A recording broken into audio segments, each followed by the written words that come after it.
En résumé, notre réseau va pouvoir opérationnaliser le bureau permanent à Cotonou avec une structure très légère, juste quelques ressources pour la gestion du réseau.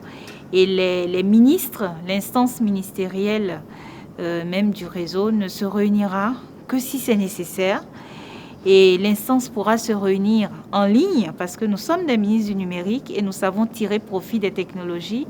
Et on sait qu'aujourd'hui, on peut se réunir sans se retrouver physiquement, même si quelquefois il le faut, comme aujourd'hui.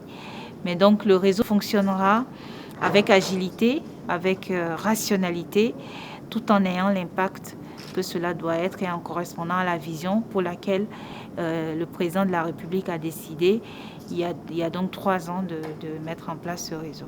Il y a 2 autres questions qui ont fait l'objet donc de notre réunion. L'une d'entre elles concerne la stratégie de la francophonie numérique.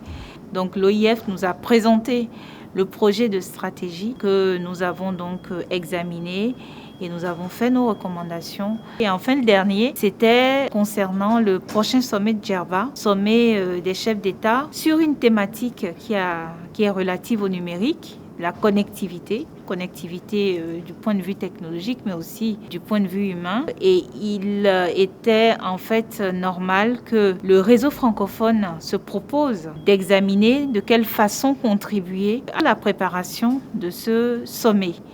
Donc nous avons examiné également des sujets sur lesquels nous estimons que l'OIF pourrait entretenir nos chefs d'État dans le cadre de la préparation du prochain sommet des chefs d'État qui se tiendra, comme je l'ai dit, en novembre à Djerba.